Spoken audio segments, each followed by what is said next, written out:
Pozdrav svima, danas za vas imamo video o načinu sadnje celera, na malo neobičan način sadnje, ali jako produktivan i učinkovit. Ostanite do kraja videa. Otkada sadim celer na ovaj neuobičajen način, berem dvostruko više i radim upola manje. Kada ovako pripremim sjeme celera prije sijanja, moj vrt svaki put buja.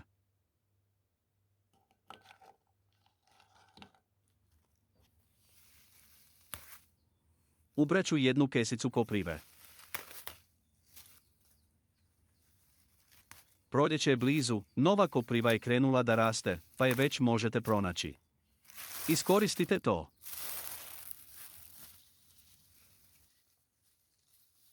Isjeckati ću koprivu na sitne trakice.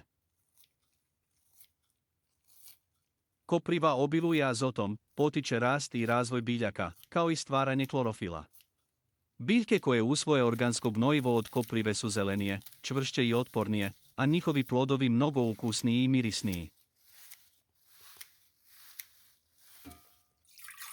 U veću šerpu nasuću 2 litra vode, potom dodati isjeckanu koprivu, a nakon toga dodati još 1 litar vode.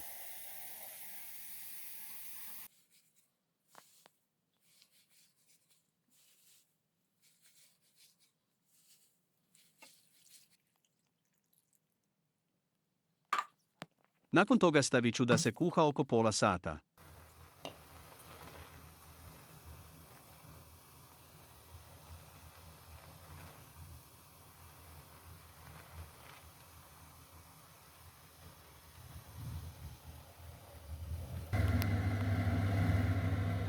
Kada se kopriva skuhala, ostavit ću 1 sat da se ohladi.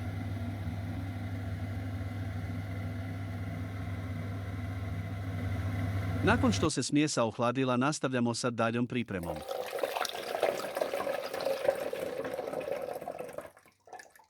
Procijedit ću smjesu, razdvojit ću koprivin čaj od zelene mase koprive. Za ovaj način sadnje celera bit će nam potreban samo koprivin čaj. Koprivin čaj je odličan za rasad većine zelenog povrća, a tako i za celer zbog svojih hranjivih svojstava i prirodnog stimulativnog dejstva na rast biljaka.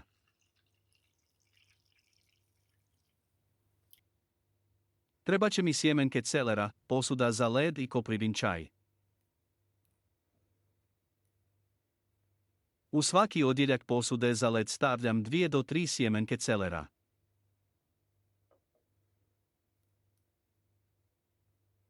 Ovaj broj sjemenki stavljam, jer želim tačan razmak pri sadnji u vrtu. Što veći kalup imate, više spremljenih sjemenki u kockama leda dobijete.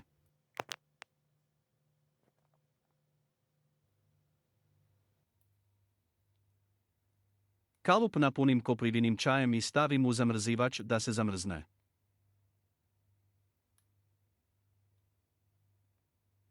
Ovako ćemo ujedno upakovati i hranjivo u kalupe, što će pomoći našem celeru da što bolje započne svoj rast i da će mnogo jakih zelenih listova.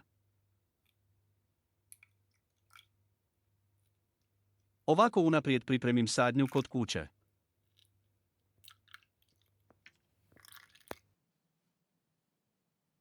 Nakon što su se kockice zamrznule, vadimo ih u zdjelu.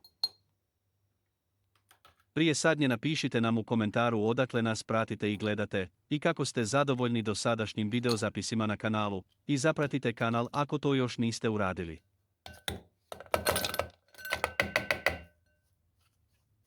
Sada možemo krenuti u vrt i početi sa sadnjom našeg celera. Celer često pregusto niče jer su sjemenke sitne. Kada se raspored kontrolira na ovaj način, nema prorjeđivanja i imamo ravnomjerno nicanje. Prstima lagano u zemlji napravite brazdu dubine oko 1 cm. Razmak između brazda neka bude od 20 do 30 cm.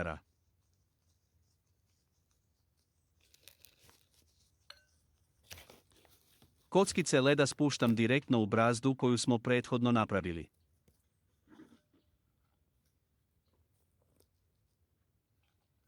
Kada sve pripremimo ovako, lako je posaditi, a rezultati su odlični.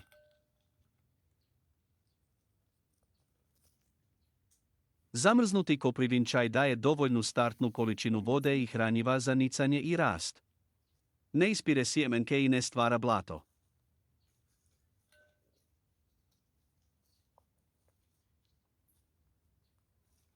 Sada je spremno za zagrtanje sa tankim slojem zemlje.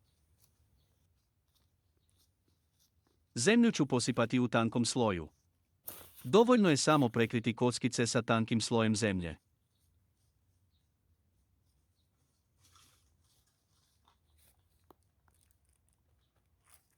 Zamrznuti koprivin čaj daje dovoljnu startnu količinu vode i hranjiva za nicanje i rast.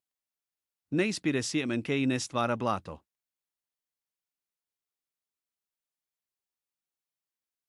Ovako sada sadim celer jer ima manje posla u vrtu, a više berbe.